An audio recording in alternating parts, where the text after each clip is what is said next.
Monsieur le Président de la République du Rwanda, cher frère Paul Kagame, Monsieur le Président de l'Assemblée nationale, Mesdames, Messieurs les ministres, Monsieur le Président du Conseil d'administration de l'Alliance pour une révolution verte en Afrique, Monsieur le secrétaire exécutif de la Commission économique pour l'Afrique et représentant du secrétaire général des Nations Unies, Monsieur le Président du Fonds international de développement agricole, Mesdames, Messieurs les membres du corps diplomatique, Monsieur le représentant du Président de la Commission de l'Union africaine, distingués invités, Mesdames, Messieurs, le Sénégal se réjouit d'accueillir la 19e édition du Forum sur les systèmes alimentaires africains. Je souhaite la bienvenue et un agréable séjour à nos hôtes. Je dois en premier lieu remercier chaleureusement le président Paul Kagame qui nous honore de sa présence à ce forum. Monsieur le Président, je sais combien votre agenda est chargé. Merci d'être venu.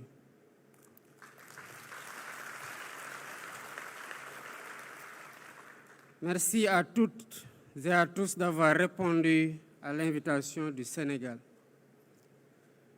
Votre présence à Dakar aujourd'hui traduit tout l'intérêt que nous accordons ensemble au secteur de l'agriculture pour en faire une base de souveraineté alimentaire en Afrique. Je tiens également à féliciter le président du conseil d'administration et tous les membres de l'Alliance pour une révolution verte en Afrique, AGRA, co-organisateurs de cette rencontre, pour la priorité qu'ils accordent à la lancinante question de l'alimentation en Afrique. Mesdames, Messieurs, au moment où nous sommes réunis ici, des millions de femmes et d'hommes sont dans les champs à la faveur de la saison des pluies. Pour la plupart, ils travaillent la terre à force de bras ou à l'aide de machines rudimentaires et ne peuvent compter que sur quelques mois pluvieux. Avec cette activité, ces braves femmes et hommes nourrissent l'espoir d'obtenir des récoltes qui leur serviront de base alimentaire pour toute l'année. Cela nous rappelle que de nos jours en Afrique, plus que dans le reste du monde, l'agriculture est toujours sujette à des phénomènes météorologiques aléatoires non maîtrisés, aggravés par les changements climatiques, ce qui limite fortement nos capacités de production dans le temps et dans l'espace. En plus de la faiblesse des rendements et les pertes post-récolte pouvant aller jusqu'à 30% des produits récoltés, tout ceci constitue autant de facteurs qui contribuent à la persistance de la faim et de la sous-alimentation dans notre continent. La prise en charge des systèmes alimentaires devient alors une urgence de première nécessité. Les chiffres parlent d'eux-mêmes.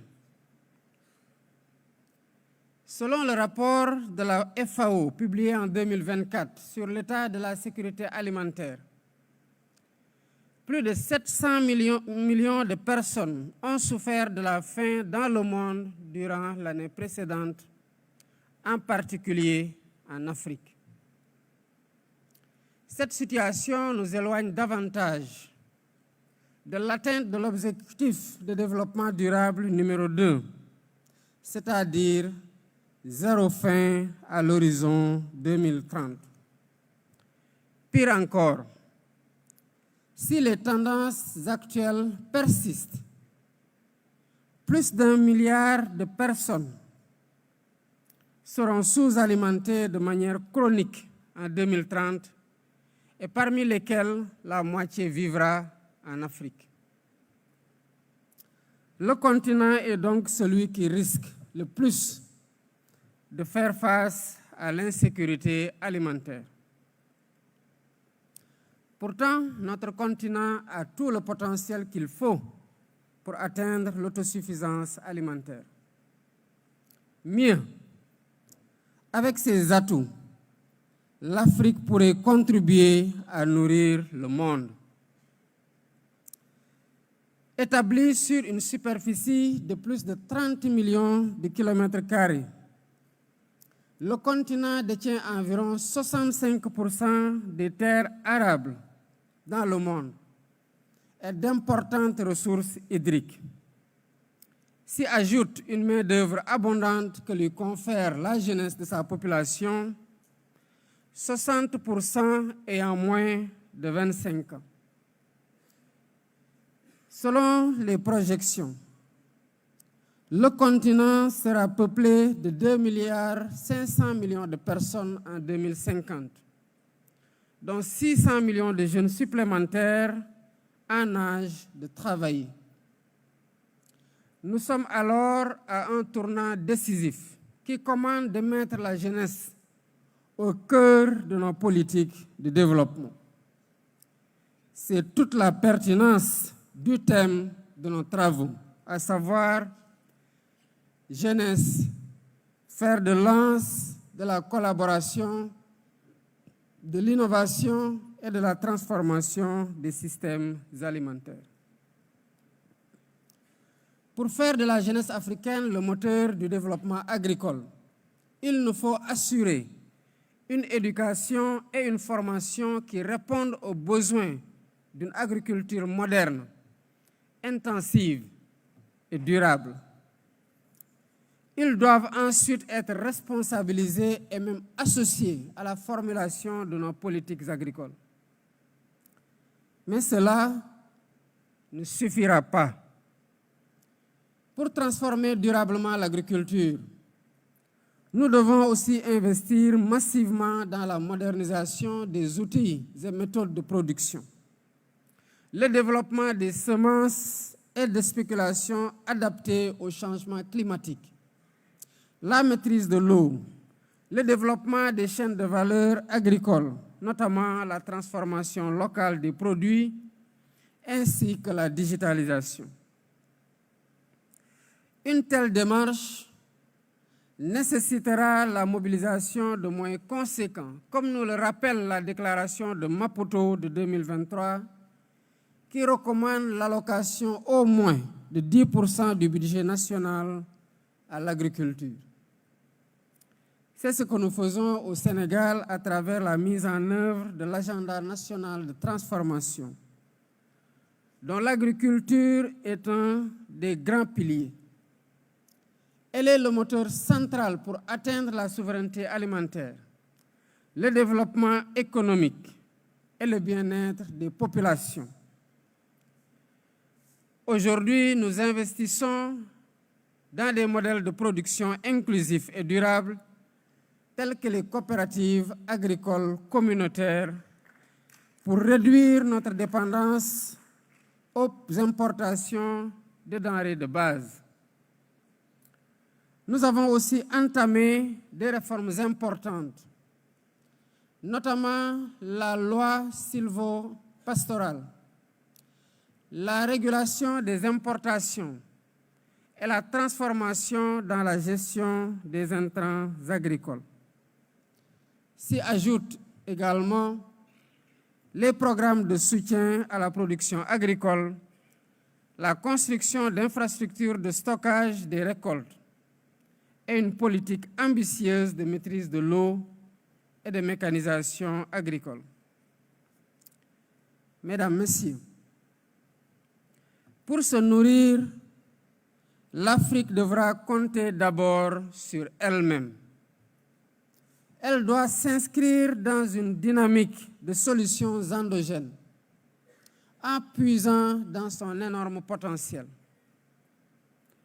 Ensemble donc, Travaillons à briser le vieux mythe selon lequel l'agriculture est un secteur de survie réservé aux adultes sans perspective.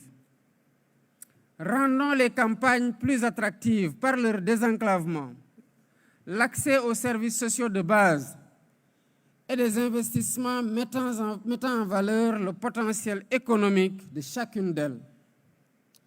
Œuvrons à la promotion du commerce intra-africain en saisissant les opportunités de la ZLECAf pour faciliter un accès rapide aux produits et leur écoulement.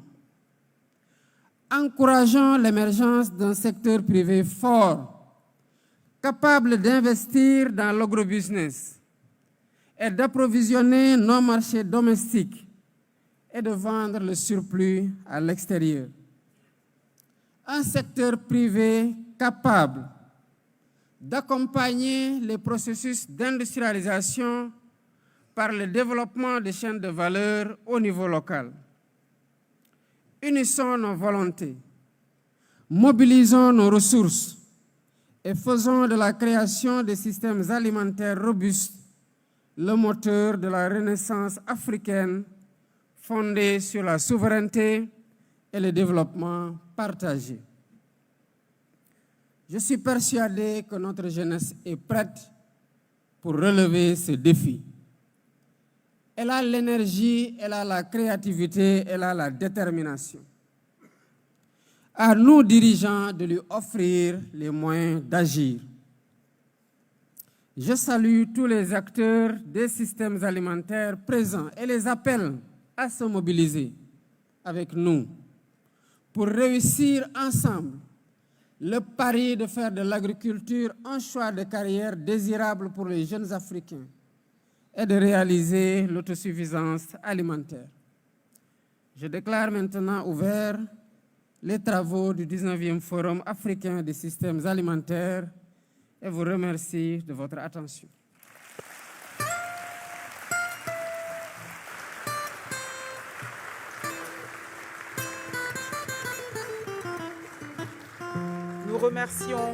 Nous remercions chaleureusement son Excellence, M. Bassirou Diomaye Diakhar Faye, encore sous vos applaudissements, pour son allocution inspirante et sa vision audacieuse, son engagement envers la jeunesse et la transformation des systèmes alimentaires, qui nous rappelle que l'avenir de l'Afrique, c'est ici et maintenant.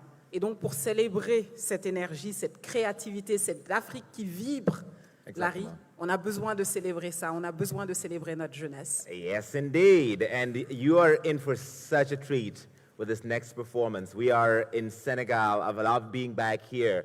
And now we're going to give you a taste of that cultural, just the beauty of it.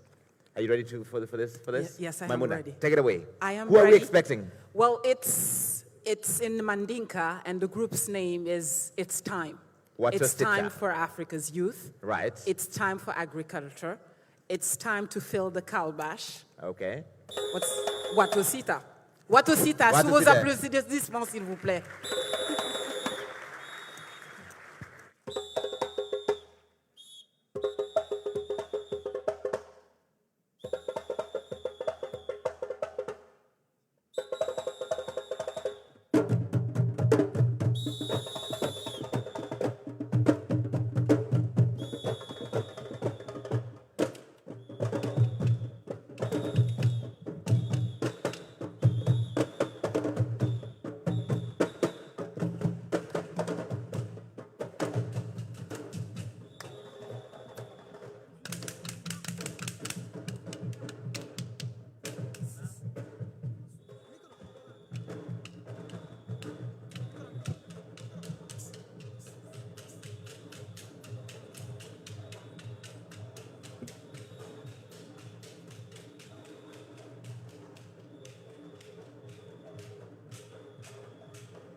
Merci beaucoup. Amazing. Yo, I'm exhausted from just having watched that. The energy was incredible. You can't be exhausted. You can't. Just watching it, I was You tired. can't, because we saved the best for last. We did save the best for last, indeed. We did. First of all, Maimouna, comment on dit town hall en français? On va dire town hall. Ah bon? C'est plus simple. On va dire town hall présidentiel avec la jeunesse. C'est That's plus simple. fantastic. That's what we're about to do. I'm sure you are wondering, we keep saying we're centering the youth here, but where are the youth? Were you Right? thinking it? We were also thinking it. So we brought the youth, and we saved the best for last. We're about to launch into the presidential youth town hall and hear from some amazing young voices here. Yes, indeed. Et ce segment dépasse le cadre d'un simple échange. Il incarne un symbole fort, celui d'un dialogue direct entre les jeunes leaders du continent et les chefs d'État qui façonnent l'avenir de ce continent. Et pour ouvrir ce moment, nous allons inviter 5 jeunes innovateurs et entrepreneurs à nous rejoindre sur scène et à prendre place. Exactement. And to start off, please welcome from Djibouti, Fahima Mohamed, agri-influencer and founder of Caramel. Sous vos applaudissements, s'il vous plaît. Sous vos applaudissements. Your very best applause for them, please. Ensuite, j'aimerais appeler Madame Claudia Senghor, agroéconomiste et fondatrice d'AgroBabe. Sous vos applaudissements, s'il vous plaît. And next, please welcome Ms. Sini Samba, CEO, Le Lion Song. Ensuite, j'aimerais appeler Madame Adja Boudi Kanté, fondatrice et PDG de Cereal House.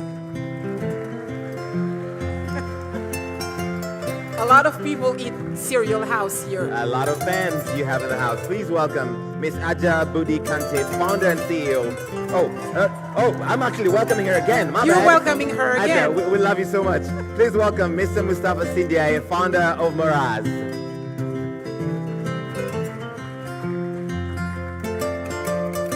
I believe that's it. That is it. Yes, indeed. Mustafa Sinjai Maraz.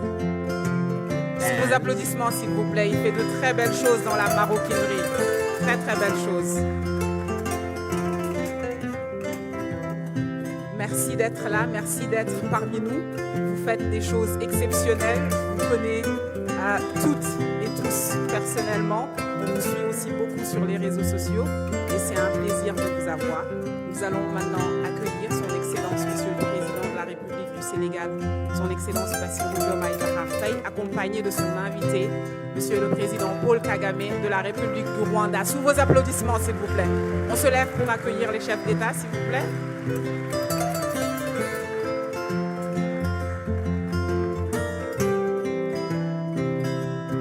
This is fantastic. We want to hear a real dialogue between the leaders and the young people here. As you can see from the theme, Africa's Youth Leading, Collaboration, Innovation and Implementation of Africa's Agri-Food Systems Transformation. I'm good, Good morning, Mr. President. Mr. President.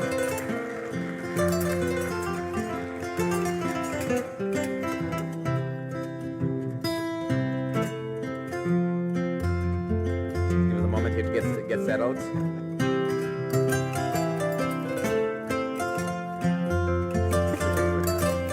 Bonjour, Son Excellence.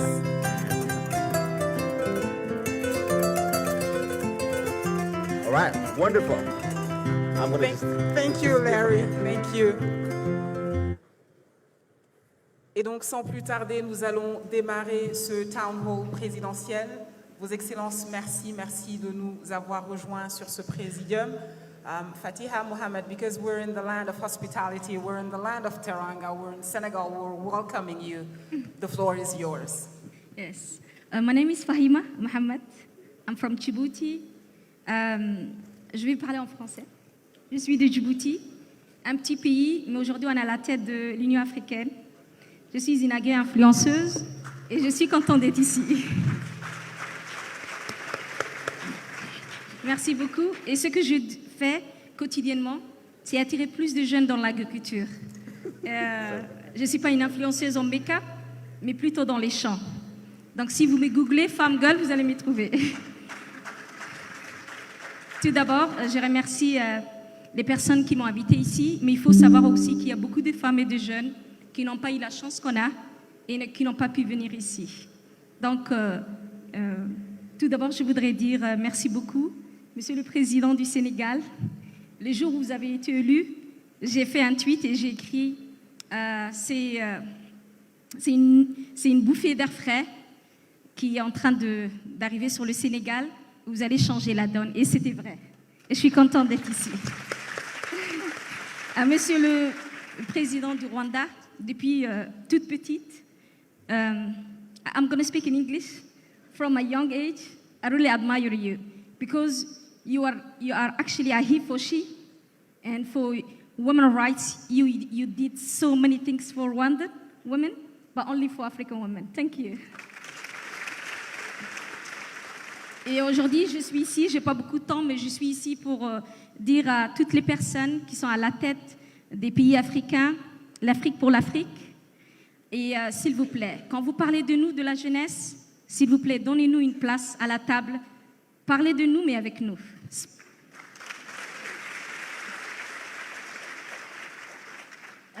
Donc, je vais poser ma question, mais avant de poser ma question, je vais parler de moi. Je m'appelle Fahima, comme j'ai dit. Je suis à la tête d'une coopérative agricole de 157 femmes, la plus âgée à 79 ans et la plus jeune à 14 ans. Et je porte leur voix aujourd'hui ici. Je suis aussi à la tête de Awan Africa. Ça a été créé par une Rwandaise et je suis la personne qui s'occupe de l'Afrique de l'Est. Donc ma question va être pour Monsieur le Président du Sénégal.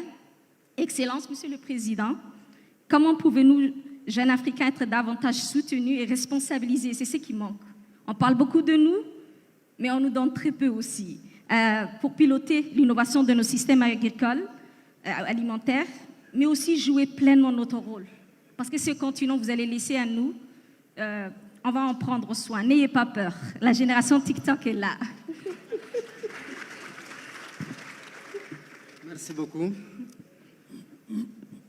Déjà, je dois dire que ce forum, ce n'est pas simplement parce que le Sénégal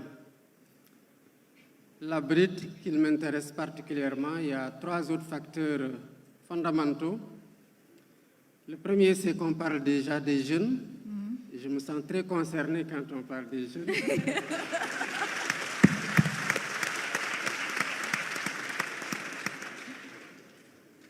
Le deuxième, c'est que si vous regardez certainement sur les réseaux, vous verrez que je suis agriculteur quelque part, avec moins de temps maintenant, certes.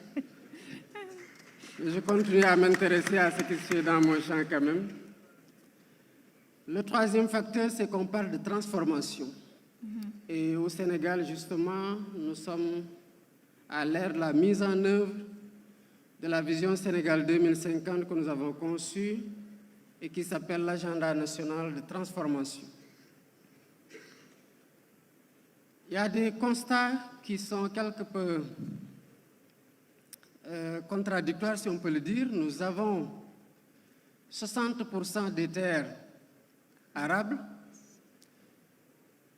mais 64% des terres non cultivées. Nous avons la main-d'œuvre, à savoir la jeunesse. Nous avons le besoin en termes de nourriture, parce qu'il faut assurer l'autosuffisance alimentaire des 2,5 milliards de personnes projetées en 2050, dont les 600 millions auront moins de 25 ans. Et pourtant, on se rend compte que nous importons énormément pour nous nourrir en Afrique, alors que ça devrait être le contraire au regard du potentiel que j'ai décrit tout à l'heure. Pourquoi alors toute cette main-d'œuvre constituée de jeunes qui ont la force du travail, pour travailler, et dont une bonne partie d'entre eux aujourd'hui ne réussit pas à s'insérer dans le tissu professionnel, ne s'intéressent pas à l'agriculture? C'est la grande question. C'est parce que justement, les jeunes ne considèrent pas, peut-être à tort, l'agriculture comme étant un secteur porteur où ils peuvent se faire de l'argent. Quand on vous suit, parce qu'on vous suit sur les réseaux sociaux, je disais tout à l'heure à AgroBabe qu'il y a quelques années, 2 ans peut-être, je lui ai écrit un message sur les réseaux que nous partageons, sauf qu'elle ne m'avait pas répondu. Mais maintenant, elle va répondre, ça c'est sûr. Hein. Je comprends qu'il y a beaucoup de sollicitations sur ce rapport, mais je l'ai suivi pas à pas, surtout quand j'ai commencé à mettre en place mon champ. Mais ça ne me suffisait pas d'écouter ces conseils. J'ai voulu que nous travaillions sur un plan opérationnel pour exploiter. Mais ce n'est pas encore tard parce que je cherche encore. Là, je l'ai trouvé, je crois. Alors, il nous faut travailler sur la transformation des systèmes alimentaires. En nous reposant sur cette force, mais d'abord en investissant sur les structures, en travaillant à faire en sorte qu'il y ait une maîtrise de l'eau.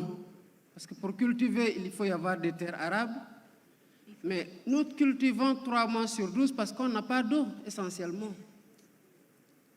Il faut travailler sur la maîtrise des intrants et surtout sur la maîtrise des rendements, parce que nous sommes à l'ère de l'agriculture de précision. Et davantage mécanisée, mais modernisée à travers l'innovation qui certainement attirera plus de jeunes avec la digitalisation. Ensuite, il faut travailler sur les financements pour que tous ces jeunes qui sont attirés n'aient pas un blocage dans l'installation primaire. Parce que ce qui est sûr, c'est que s'ils produisent, ils vont vendre. À commencer par la demande au niveau des marchés locaux. Et justement, en 3e lieu, travailler à faire en sorte que le système bancaire ait plus confiance en ces jeunes, qu'ils prennent des risques. Et faire en sorte que quand ces jeunes-là vont produire, qu'ils aient des débouchés sur le marché internationaux à travers la connexion et des chaînes de valeur qui permettront, pour ceux qui produisent par rapport au surplus de besoins dans leur propre pays, d'exporter en Afrique d'abord et dans le monde entier en plus. Voilà comment je vois la transformation des systèmes alimentaires avec l'implication des jeunes et ce que devraient être les politiques publiques sur le plan de l'agriculture.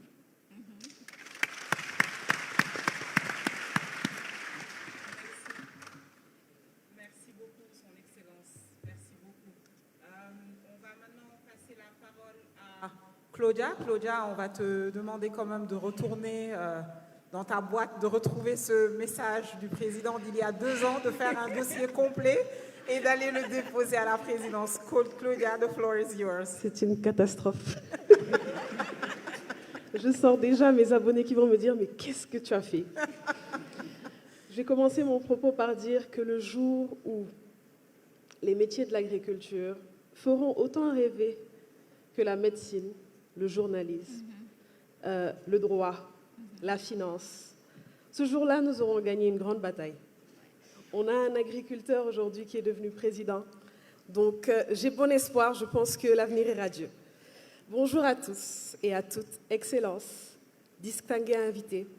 Je suis Claudia Senghor, agroéconomiste de formation, consultante agricole dans la vie de tous les jours et influenceuse agricole, si on peut l'appeler comme ça. Je suis sur les réseaux sociaux depuis 4 ans maintenant et j'essaie de rendre un peu plus attractif le secteur agricole, de donner envie à cette jeunesse, de leur parler d'argent.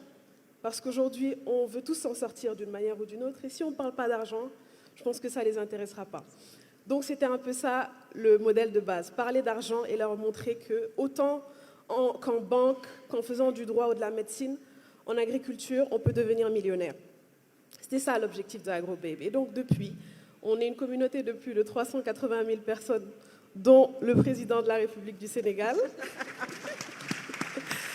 Et donc, on forme des jeunes, on les accompagne dans la mise en place de leurs projets agricoles. Et je suis très, très, très heureuse d'être ici.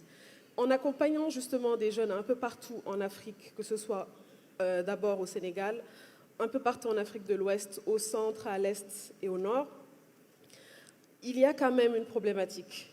Il y a des barrières. Il y a des barrières pour les investisseurs. Il y a également une barrière pour l'investissement privé en général. Ils vont freiner beaucoup de choses. C'est pour ça que ma question va s'adresser à son Excellence, le président Kagame.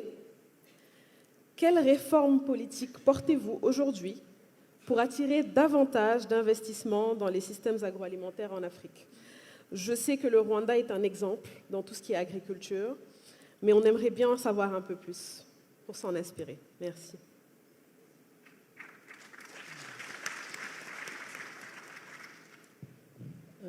Let me first thank our gracious host, President Bassirou Diomaye Faye, for inviting us and hosting us as we are here, and also thank the organizers of the forum, the Food Systems Forum.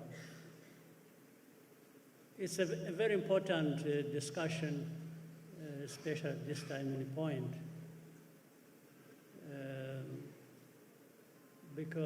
but we have to start from somewhere. Meaning, across the continent, we find there is largely subsistence agriculture, which we have to modernize and make it sustainable. And around that, there are other serious problems that affect us, like climate change. So in thinking about the transformation that has to be undertaken, we bear in mind these problems. There are problems of funding, there are problems of entrepreneurs connecting with all that. So some of the changes we have done in our country in this has been also on the basis of partnership we have had with different people, countries across the world, private sector, in order to attract this kind of investment. For example, we have a partnership with the IFC, which has helped Rwanda to create Rwanda Climate Agriculture, Smart Agriculture Initiative Plan, which works across the country and starts with even small farmers, but focused on smart agriculture that is going to be sustainable. But most importantly, we have also mobilized the country to be part of that by understanding that when we're talking about food systems and agriculture thereof and the investments, we're also talking about different problems we have to overcome by changing the mindset of our people. And some of these things have been said before, where one, we are not producing enough. Two, even the little that is produced is sent outside to be processed, and then what comes out of that is sent back to us at so many times more expensive rate. So the transformation, the reforms that have got to be carried out have to start with changing people's minds and practices, and really asking ourselves the questions. In Africa, what don't we have? What don't we know? But there must be something to show for all that. We must show that we know what to do, we have what to do, and there is that abundance that has been talked about of land, of manpower, of the know-how to do things. So the reforms have been built on that. We have also continued, gone ahead and created is called Rwanda Ireme Invest, again partnering with different groups from across the world. We created a fund that focuses on enabling people across the country who want to be part of this progress forward. And in fact, the first round of funds came around COP27, where $100 million was mobilized for this fund, and this fund is working across the country to help the farmers to make the changes they want to make with the support of government and external partners in the structures of the food systems activities we have created in our country. And again, I want to thank AGRA and others who have worked with it. I want to acknowledge the former Prime Minister Mariam Desalegn of Ethiopia, who has been very active in overseeing and running this and working with countries like our own, Rwanda, and others across the continent. You can see the results are beginning to be realized, but we need to do much more than we have already done.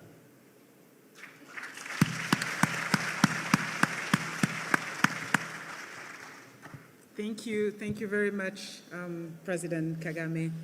Je vais maintenant passer la parole à Sini Samba, PDG et fondatrice Le Lionceau. Le Lionceau a démarré, je pense, avec des petits pots. Ça facilitait la vie aux mamans. Maintenant, je pense que tu as expand a little bit. Donc, si tu peux te présenter Le Lionceau et ensuite poser ta question. Merci beaucoup. Excellence, Messieurs, Mesdames, bienvenue au pays de la Teranga. C'est vraiment un honneur de porter la voix des jeunes aujourd'hui. Donc, je suis Sini Samba, fondatrice de l'entreprise Le Lionceau. Monsieur le Président, je suis ingénieure agroalimentaire. Je viens de la diaspora et j'ai décidé de rentrer ici au Sénégal pour entreprendre, créer cette entreprise Le Lionceau.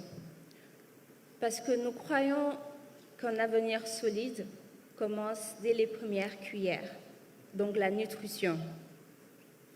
Aujourd'hui, c'est pourquoi nous valorisons les ressources locales. Nous transformons le mil, le feuillon, le solum, le baobab, toutes ces plantes oubliées qui sont résilientes au climat et qui sont très, très riches sur le plan nutritionnel. En tant qu'ingénieur, je ne pouvais concevoir cette situation de voir que dans mon propre pays, qu'on ait d'un côté des agriculteurs qui font face à des pertes post-récolte, de l'autre côté, des enfants qui souffrent d'une forme de malnutrition et bien sûr, comme vous l'avez souligné, beaucoup de produits importés sur le marché. Donc aujourd'hui, nous avons décidé d'apporter une valeur ajoutée sur ces plantes-là. Donc développer des purées, des céréales, des compotes. Et Monsieur le Président, le Lionceau, ce n'est pas uniquement ces produits-là, c'est tout ce qu'il y a derrière.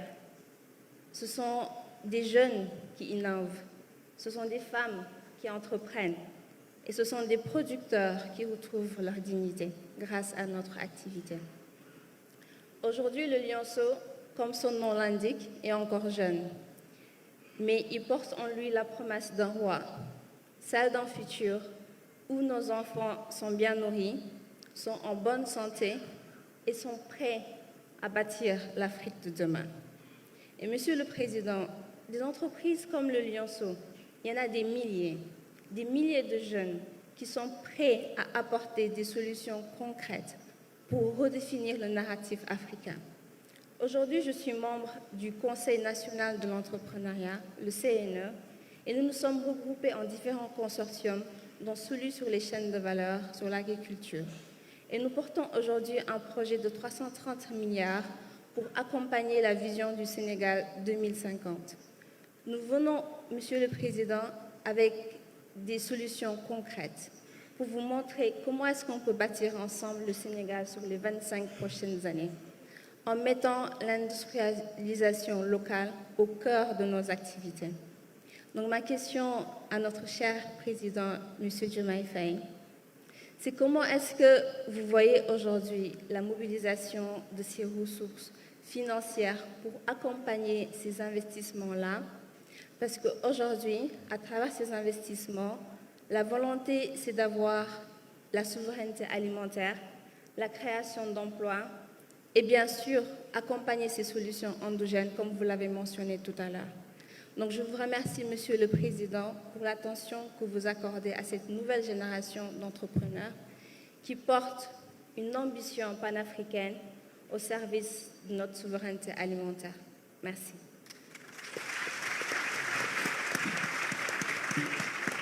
Merci beaucoup. Je pense que c'est toute la recherche des gouvernants aujourd'hui, particulièrement pour le cas du Sénégal, c'est comment ajouter de la valeur à tous nos produits, qu'il s'agisse du secteur de l'agriculture, du secteur des mines, comme dans d'autres secteurs. C'est pour ça que dans les axes de l'agenda national de transformation, vous trouverez, pour ce qui est de l'économie compétitive, l'industrialisation qui est extrêmement importante pour nous parce qu'il nous faut inscrire justement les productions dans les chaînes de valeur et dans les chaînes logistiques, transformer ce qui a été produit pour pouvoir ajouter de la valeur, consommer s'il le faut au niveau local et exporter, comme je le disais tantôt. Le défi principal reste celui de l'accès au crédit. Je l'ai mentionné tout à l'heure en disant que aujourd'hui, les agriculteurs, le crédit bancaire réservé à l'agriculture n'est que de 3%. Et il n'y a que 10% des agriculteurs qui ont accès à ce crédit. Vous voyez tout de suite la faiblesse du financement de ce secteur, pourtant qui est le mieux à même d'absorber une bonne partie de notre main-d'œuvre et de faire travailler les jeunes. Et c'est ça l'enjeu et l'importance de la transformation des systèmes alimentaires, c'est de faire en sorte que ceux qui doivent s'intéresser à ce secteur puissent être donnés un exemple de réussite pour pouvoir attirer d'autres et susciter un engouement qui va faire prendre au secteur bancaire un peu plus de risques. C'est ça tout le problème, c'est que les banques ne sont pas très portées vers le risque. Et la nature de la tenue foncière dans notre pays fait en sorte qu'il n'y a pas de garantie derrière quand on finance un agriculteur qui n'est pas propriétaire de sa terre. C'est pourquoi d'ailleurs j'ai instruit le gouvernement de travailler très rapidement à une réforme foncière qui donnerait plus de droits aux propriétaires fonciers pour qu'ils puissent apporter cette terre en crédit au niveau des banques et pouvoir se financer. Pour le moment, là où nous insistons, c'est qu'à travers les structures de financement, qu'il s'agisse de la délégation à l'entrepreneuriat rapide, pour laquelle, dont j'ai instruit la déléguée d'accompagner l'installation des coopératives agricoles. Et sous ce rapport, pour l'année en cours et la prochaine année, c'est près de 3000 coopératives agricoles communautaires qui seront accompagnées par la DER, en plus de ce que le ministère de l'Agriculture prévoit de faire. L'agriculture dans notre pays est très marquée par les subventions, à la fois pour la production que pour la commercialisation. Évidemment, c'est un fardeau sur les finances publiques pour lesquelles il devient de plus en plus difficile de supporter, d'autant plus que, comme le soutient le ministre de l'Agriculture et le ministre des Finances, il faut aller vers les investissements dans le secteur de l'agriculture pour pouvoir supporter la part la plus lourde dans l'investissement dans les aménagements hydro-agricoles et faire en sorte que ces jeunes qui arrivent aient déjà les infrastructures hydro-agricoles primaires pour pouvoir se baser sur ça et emprunter à partir des petits crédits et aller vers directement une production qui leur permettra de produire à des taux compétitifs, mais plus de supporter aussi le crédit, les échanges de crédits qu'ils ont empruntés. Étant entendu, comme je l'ai dit, que dans un continent ou dans un pays où il faut aller importer pour pouvoir subvenir aux besoins en nourriture, aux besoins alimentaires de l'ensemble des populations, évidemment, quand on produit, il y a à dire que ce sera consommé. Il faut juste gérer les pertes post-récolte, et là aussi le gouvernement travaille, et bientôt nous allons lancer d'ailleurs la construction de beaucoup d'infrastructures de stockage avec le privé en s'entend, et il faut aussi les impliquer davantage et faire en sorte que ce secteur privé-là puisse accepter de mettre de la ressource financière dans l'agriculture. Voilà en somme les leviers sur lesquels nous travaillons pour pouvoir accompagner toutes ces innovations, tous ces agriculteurs et tous ceux qui osent aujourd'hui revenir et s'engager dans ce secteur, soit dans la production, soit dans la transformation des produits qui sont ainsi tirés de cette activité. Merci. Merci beaucoup, Son Excellence. Merci beaucoup. À présent, on va donner la parole à Madame Adja Boudi Kanté, qui est fondatrice et PDG de Cereal House qui s'invite sur la table du petit déjeuner de plus en plus de Sénégalais. Alors, à toi la parole. Merci beaucoup. Excellence, Monsieur le Président Bassirou Diomaye Faye. Excellence, Monsieur le Président Paul Kagame. Excellence, Monsieur les Présidents, ministres et distingués invités. Je suis Adja Boudi Kanté, ingénieure en environnement et fondatrice de Cereal House, une entreprise qui évolue dans la transformation céréalière dans le but de préserver la santé des consommateurs. Cereal House est né de ma cuisine, mais avec une vision claire. Faire de l'alimentation un outil de santé et de développement. Aujourd'hui, Cereal House crée de l'emploi, valorise les savoir-faire locaux, mais aussi aide à lutter contre les maladies non transmissibles, à l'exemple du diabète.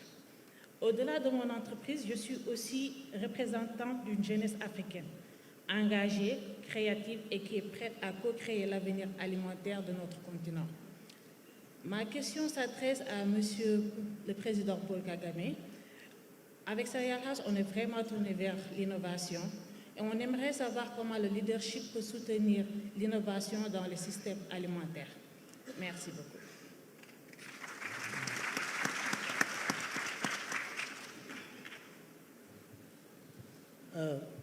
There has to be partnership across the board. Government is definitely at the center of that, and alongside that, we have to focus on young people who people have said constitute the largest portion of our population. Through education, through financing, through different partnerships, so that all these young minds with their innovation and ideas in terms of entrepreneurship can thrive. I'll give you an example.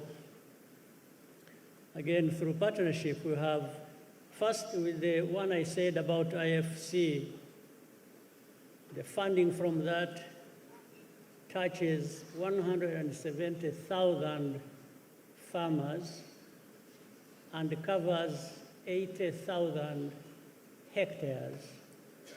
And that means the farmers, the small farmers, smallholder farmers have been reached, and the results speak for themselves. The second part I want to bring up through partnership is what Rwanda and the Howard Buffett Foundation has created in Rwanda.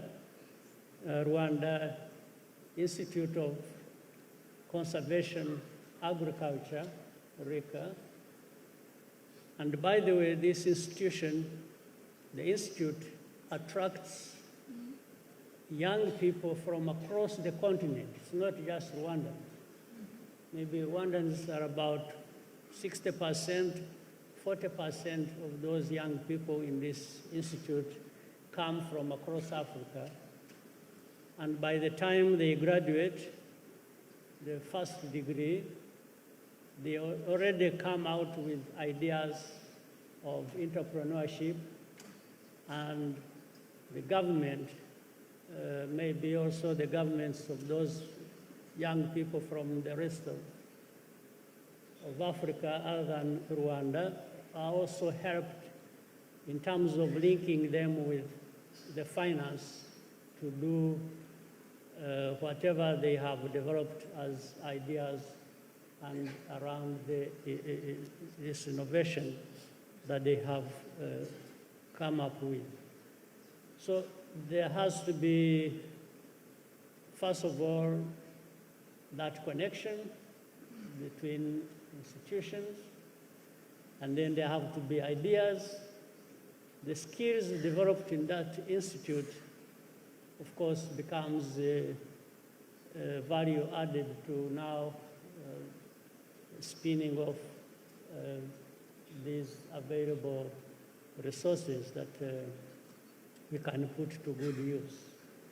So I want to tell the young people here, as we address them, the first thing they should know is that they are at the heart of many governments' activities, as I understand also in our own country.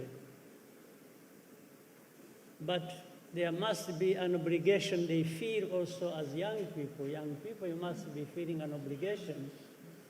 There is no sitting back and waiting until there is a problem and you expect that somebody is going to come and help.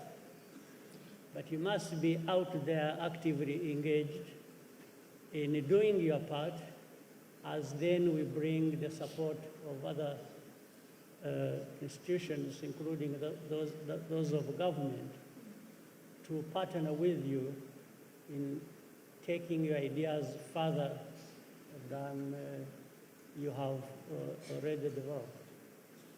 So it's an open field, but it has to come up with the people who are active in search of what to do. Young people must find a purpose that guides them. And along the way, these other efforts are there to partner with you, whether from within or from outside, but mainly the government is interested in making sure that the young people are these resourceful, energetic people who are going to keep growing the country forward. Thank you very much, Mr. President. Thank you. Last but not least, on va donner la parole à Moustapha Sindiaye, le fondateur de Maraz, qui lui est dans la maroquinerie de luxe, et qui parle de maroquinerie de luxe parle quand même de peau, de transformation. Mara, la parole est à toi. Merci Maïmouna. Je pense qu'aujourd'hui, les défenseurs du Women Empowerment et de la cause des femmes seront contents parce qu'il y a 4 femmes contre 1 homme.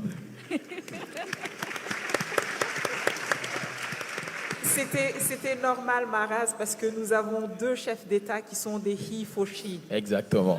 Exactement.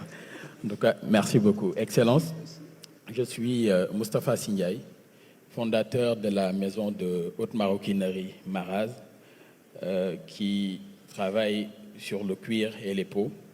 Nous sommes établis à Dakar, qui est ma ville natale et une des plus grandes capitales de la mode en Afrique, à Abidjan, pour son poids économique et sa forte démographie, et à Kigali, pour ce que Kigali représente comme modèle de développement et de croissance pour l'Afrique, et ce que le président Paul Kagame a fait là-bas en termes d'incitation à l'investissement, mais également de hub pour l'Afrique.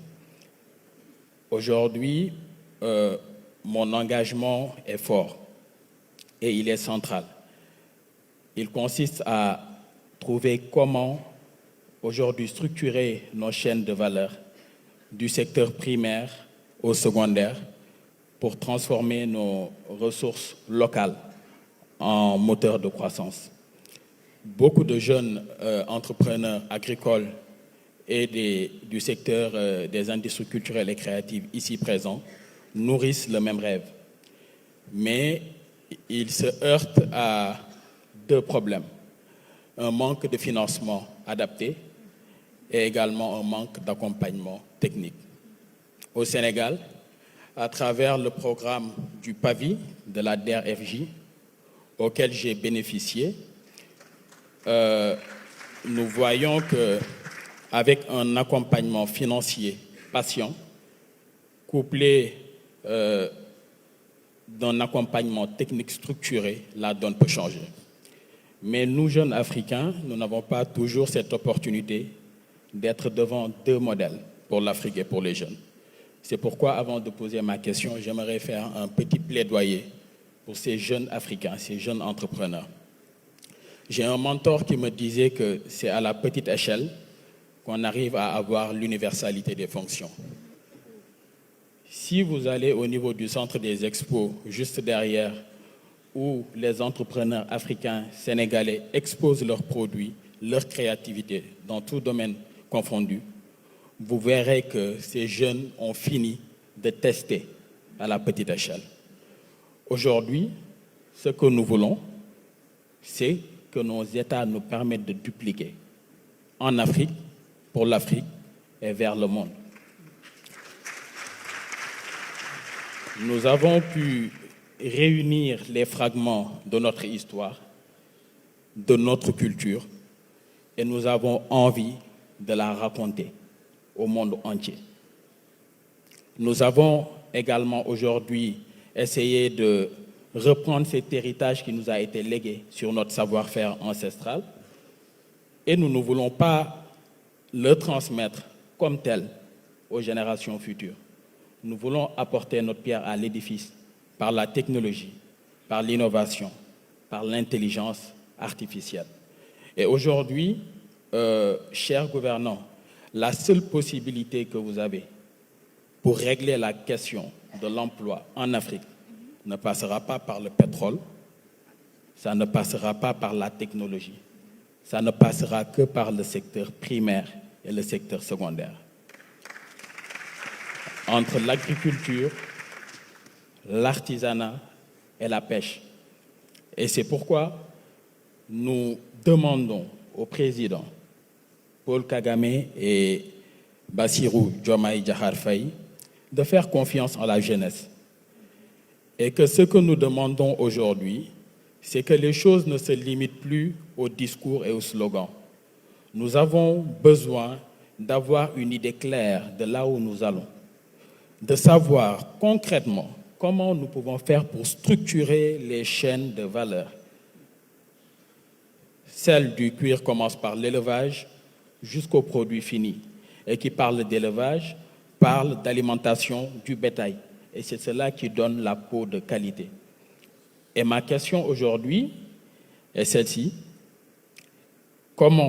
Quelles mesures concrètes pouvez-vous engager dès maintenant pour que les jeunes Africains aient un accès réel à des financements adaptés, mais également pour que nos chaînes de valeur soient structurées du début jusqu'à la fin, afin que, aujourd'hui, qu'on puisse produire nos bottes pour militaires, afin qu'on puisse produire nos sacs à dos pour écoliers, afin qu'on puisse produire les sandales et tous les autres produits dérivés du cuir que nous importons un peu partout dans le monde, alors que nous avons la main-d'œuvre qui peut ne pas être qualifiée, mais la formation est possible.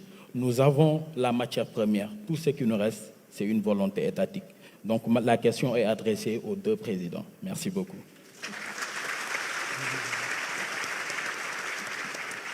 Merci beaucoup. Certainement pour ce qui est de l'aspect financement, je pense que j'ai répondu tout à l'heure. Reste maintenant la question de l'intégration des chaînes de valeur, de la transformation. Et il y a des programmes qui sont aujourd'hui mis en place sur lesquels le gouvernement travaille de façon très, très accentuée. C'est le programme des agropoles. Les agropoles ont cette vertu de rassembler dans un même périmètre les productions agricoles et alimentaires, la transformation et pour pouvoir alimenter le marché à partir des zones où ces agropoles-là sont localisés, étant entendu que dans chaque zone, ce qui est mis en avant, c'est le potentiel de cette zone. C'est pourquoi nous en avons au nord, au sud, au centre, à l'est et au sud-est. Et ce sur quoi nous travaillons, c'est faire en sorte que la production dont le secteur secondaire a besoin pour la transformation puisse être déjà assez importante pour alimenter à temps plein cette industrie de transformation. Sinon, pour une bonne partie, s'il y a une rupture dans la chaîne d'approvisionnement en produits primaires, les transformateurs ou les artisans, pour prendre votre cas, vont aller directement s'approvisionner sur le marché international et ça peut être un facteur de renchérissement des coûts de production et donc de déficit de compétitivité de leurs produits. Il faut aussi que, en attendant, parce que je pense qu'aujourd'hui, pour l'avoir testé moi-même, nous n'avons pas de problème de qualité de production aujourd'hui, qu'il s'agisse de la couture, qu'il s'agisse de la maroquinerie, qu'il s'agisse de tout ce dont aujourd'hui les jeunes comme les anciens peuvent avoir besoin pour leur habillement et leurs accessoires, ça peut être produit ici. Et l'état d'esprit me semble avoir quand même particulièrement changé au niveau du leadership dans la consommation des produits issus confectionnés par nos artisans, chaussures, cuir, etc. et vêtements. Et aujourd'hui, je pense que tous ceux qui regardent par rapport au leadership peuvent avoir l'inspiration et la fierté de porter ce qui est produit au niveau local sans complexe, du côté des dames que du côté des hommes. L'enjeu, comme vous l'avez dit, c'est déjà de rayonner et d'être impérial sur le marché local. Il y aura toujours de la concurrence, les gens auront toujours besoin de porter des marques diverses, mais qu'il n'y ait pas de déception, entre guillemets, entre une marque qui est importée et le produit qui est localement fabriqué. Et sous ce rapport, pour prendre le cas des cuirs, des bottes des armées, nous avons aujourd'hui engagé, dans le cadre de la transformation systémique que nous sommes en train de mettre en œuvre, une politique d'industrie de la défense. Et dans cette industrie de la défense, l'enjeu, c'est de faire en sorte que tout ce qui est consommation par rapport aux armées puisse être produit localement, notamment les bottes et autres. Et la petite anecdote, peut-être que beaucoup ne comprennent pas, il m'a été dit qu'il y a beaucoup de jeunes des forces armées, quand on leur donne leur dotation en chaussures importées, souvent ils se retrouvent chez le cordonnier d'Engaï pour prendre quelque chose de beaucoup plus confortable et de beaucoup plus solide.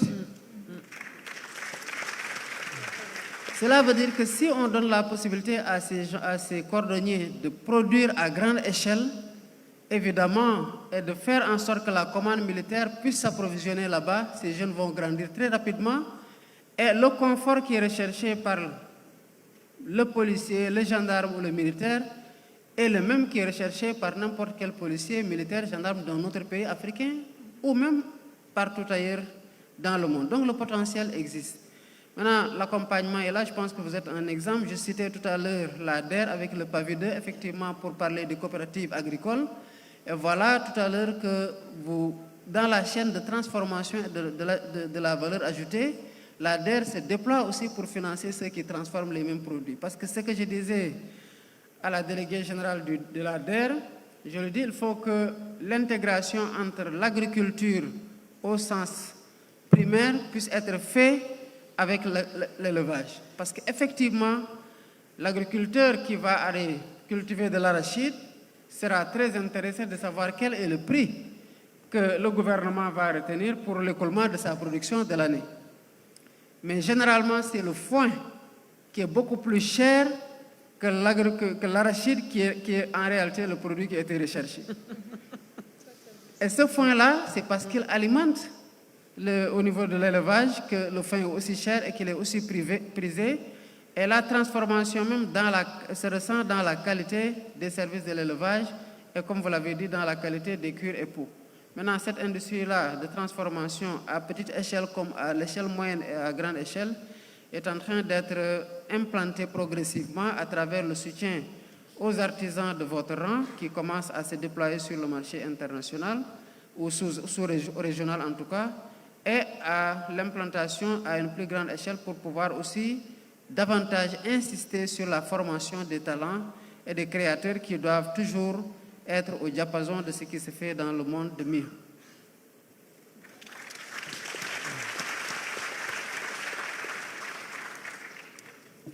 Let me say, a couple of speakers earlier talked about dignity being part of what is reflected in what we aspire to do.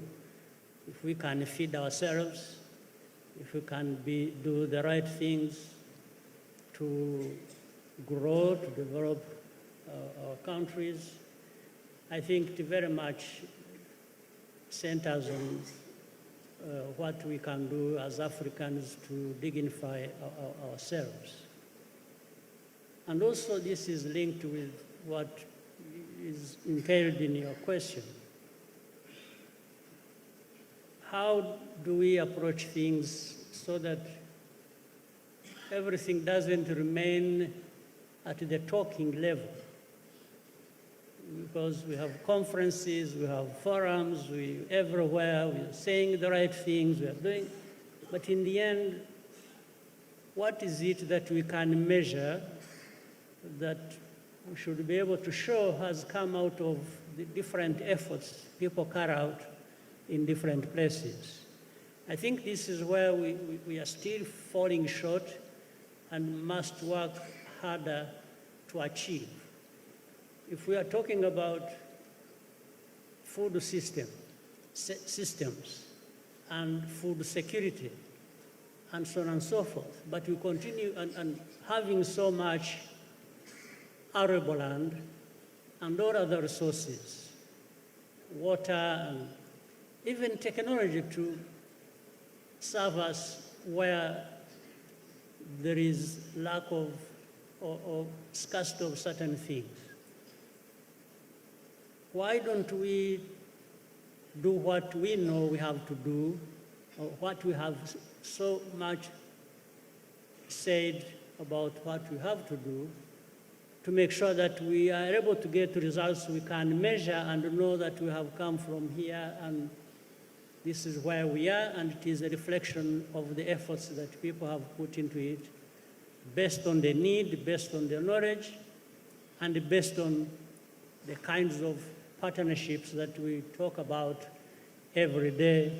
If there are resources lacking, we have also seen that through partnerships, some of the resources can be obtained. So we really have to start walking the talk and just move from talking to doing and then being able to see the results and measure them. And this is a responsibility for all of us. It's first of all primarily governments, of course. That's why governments are there. But it is also every one of us, now including the young people, who rightly make so many demands, but you must make effort to contribute and match the level of demands you are making as well. Yes. So I think if we work together And we already know what to do. I have no doubt that people know what to do because the needs we have inform us of what we can do to actually be able to meet the needs requirements. So my appeal to everyone is to take our responsibilities seriously and play our part. And then in the end, once you have done that, you are empowered to even hold others accountable. But you can't hold people accountable when you are not playing your part. So I'm happy that we are here in the company of the young people and most especially women.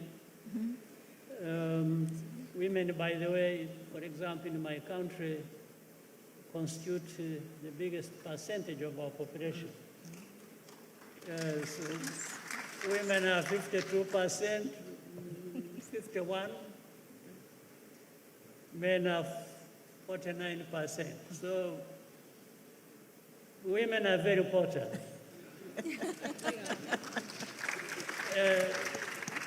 Even beyond just that aspect. And then when it comes to young people, we have 75% of our population being 35 and below. 75%. So if you have these 75% who are not here also playing their part and just making demands, there is a problem. Yes. In the end, leaders may be crucified for the sins they have not committed. So can we have people take their responsibilities? Can we have a very strong partnership? Yes. And then holding each other accountable in the process to do the very things everyone has said here or understands that we need to do to raise ourselves from where we are. I'm talking about Rwanda, I'm talking about the continent of Africa, and stop being, I don't want to exaggerate. Stop being beggars and depending on others.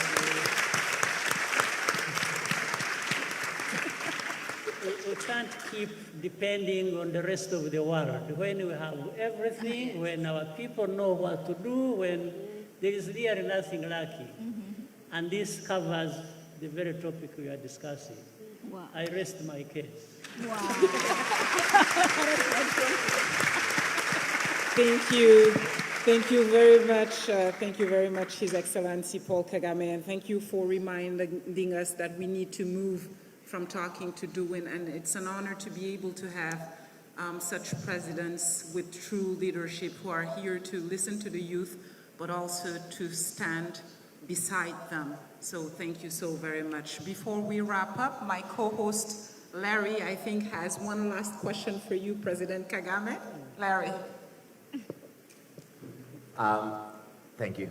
I think you already covered some of that in your final remarks, but you are sitting alongside the youth here and many in the room, many of whom are in the Youth Dome, by the way, so I hope you go and visit the Youth Dome over this week and see the work they're doing, they're exhibiting there.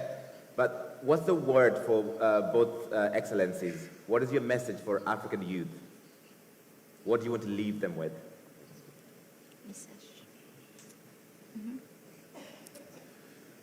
D'abord, leur dire ce que nous considérons en tant que gouvernants par rapport à la part démographique de la jeunesse dans la démographie, le président Paul Kagame donnait des statistiques qui sont en réalité les mêmes aujourd'hui au Sénégal.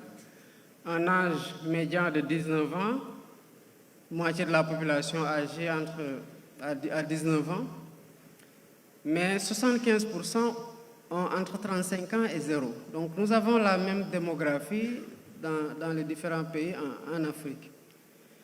Et personne ne doit nous convaincre que c'est une bombe à retardement. Personne. Au contraire, c'est en cette jeunesse que réside notre force et l'atout majeur dont nous disposons. Nous devons rendre grâce à Dieu et nous prendre conscience que le problème des autres sociétés qui vieillissent aujourd'hui n'est pas le nôtre. Je suis revenu du Japon où j'ai assisté à la TICAD et à l'ouverture. Le Premier ministre s'inquiétait que dans les 70 ans qui viennent, la population du Japon sera divisée par 2. Les 70 ans qui viennent. Et vous avez aujourd'hui une population japonaise qui a un âge médian de 50 ans, 49,9, là où notre âge médian est de 19 ans. Cela est un atout parce que c'est sur cette force qu'il faut reposer pour bâtir nos pays, pour bâtir notre développement. Et j'appellerai la jeunesse africaine à comprendre que le futur de l'Afrique repose entre ses mains et de saisir cette responsabilité avec toute la confiance, la détermination et l'engagement qu'il faut pour jouer pleinement le rôle qui est le leur dans le développement des différents pays d'Afrique et de l'Afrique en général. Et dans cette voie où nous nous engageons avec eux, cette jeunesse aura toujours notre soutien parce que c'est notre bras séculaire. Voilà ce à quoi je voudrais appeler cette jeunesse, c'est prendre plus de responsabilités, plus d'engagement, plus de détermination et d'assurer ce leadership transformationnel que seuls doivent incarner pour, à force de travail, parce qu'ils ont la force de travail, bâtir les pays africains et bâtir l'Afrique et subvenir enfin aux besoins de l'Afrique, d'assurer son autosuffisance alimentaire et au-delà porter l'ambition de nourrir le monde parce que l'Afrique est appelée à nourrir le monde. Je voudrais finir pour clore mon propos par remercier encore le président Kagame pour sa présence et surtout son leadership dans la transformation de l'Afrique et des systèmes alimentaires par l'exemple que le Rwanda donne au reste de l'Afrique et au monde de façon plus générale. Féliciter ces jeunes leaders qui nous inspirent au point que nous les traquons sur les réseaux sociaux. Parce que justement, ils nous parlent d'argent et c'est le langage qu'il faut nous parler en tant que jeunes pour être entendus. Elle nous le parle à travers l'agriculture et j'espère que ces voix-là seront de plus en plus audibles et de plus en plus écoutées. Et féliciter et remercier tous les responsables de l'Alliance pour l'AGRA, notamment M. Haïlé Mariam Desalegn et toute l'équipe autour de la transformation des systèmes alimentaires en Afrique pour le remarquable travail que vous êtes en train de faire. J'aurais pu les citer tous dans leurs différentes responsabilités et les fonctions qu'ils occupent.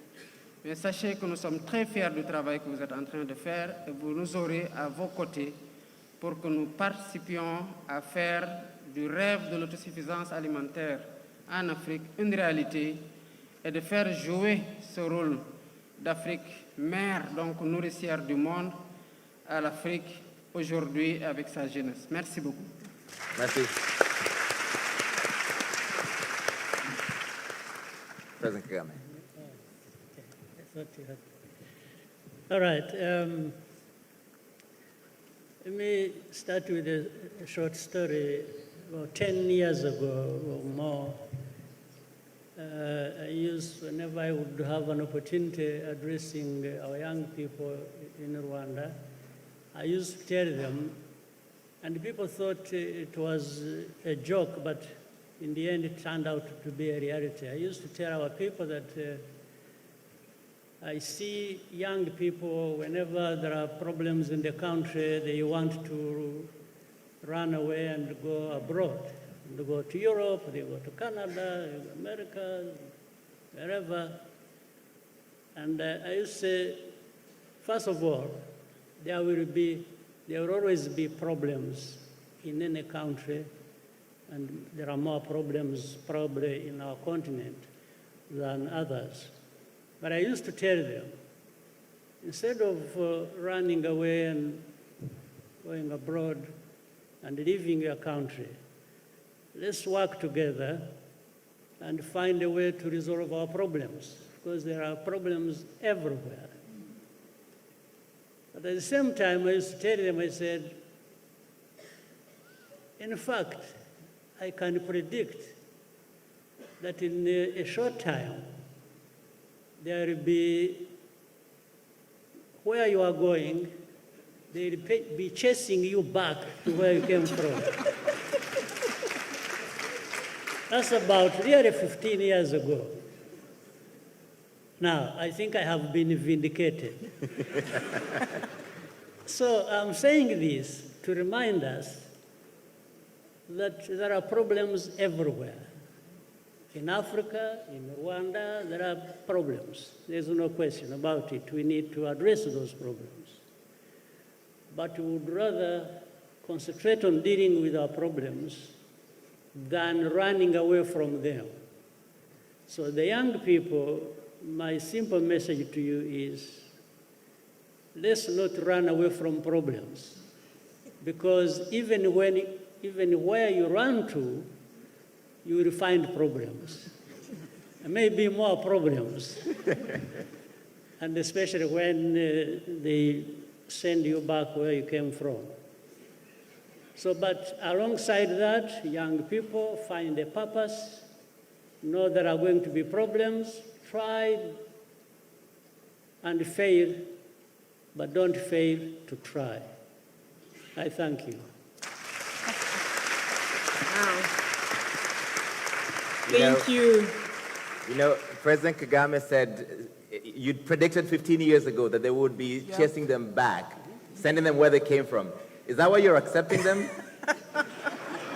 You're accepting the migrants the UK does not want, the migrants the US does not want? Yeah, in fact, in accepting them, by the way, we started also some time back, maybe it was 2018 or 2017. We started accepting people from Libya. We still run that program to this day from 2018. Right. People from all different parts of the continent, especially abroad. We are now working with the IMO and the UNHCR. They bring them to Rwanda, process them, and those who want to go back home, they go back home. Those who have where else to go that is acceptable to the countries that take them, they go. And by the way, some of them, those who don't want to go back, those who don't have anywhere to go, we settle them in our country, meaning we accept them. Right. So it has been a kind of principle we have applied also from the lessons we have learned as a country. We have learned many lessons. And for me, the person you see here in front of you, I was a refugee for 24 years, living in a refugee camp. So I understand the pain of, if we can, contribute even a small thing towards people who are being running all over the place and have nowhere to go, within our limited means, we still try to do something. All right. We took a short detour there, but thank you so much. This has been exceptional, and I think President Bassirou Faye is actually quite funny. I don't know if you realize that. And speaking of inspirations, he is a true sign of possibility in Africa, indeed. right? Yes, indeed. That's all I have to say. Merci beaucoup. Monsieur le Président. Merci pour une conversation exceptionnelle. Nous avons entendu des voix jeunes, audacieuses, porteuses d'idées, de solutions concrètes. Nous avons vu des chefs d'État qui sont des vrais Hifoshi, qui sont à l'écoute, qui sont engagés, prêts à co-construire avec une génération qui ne demande qu'à agir. à son Excellence Monsieur Bassirou Diomaye Diakhar Faye, à son Excellence Monsieur Paul Kagame. Merci pour votre présence, pour la cause, Président Kagame. Merci beaucoup d'avoir été là. Adja, Simi, Fatiha, Claudia retrouve le message du président et répond. Maraz, merci beaucoup. Thank you, President Kagame. Thank you. All right, thanks a lot, and that concludes this opening plenary at the Youth Town Hall. Thank you for participating. Have a great week at the Africa Food Systems Forum 2025, and make sure you go by the Youth Dome and see some of the work the African youth are doing around transforming Africa's food systems. Thank you. On va vous demander d'attendre que les chefs d'État se retirent d'abord. On vous demande de laisser les chefs d'État se retirer de la salle d'abord et ensuite les invités, les ministres. Vous êtes invités à rejoindre donc, le restaurant Baobab pour le déjeuner.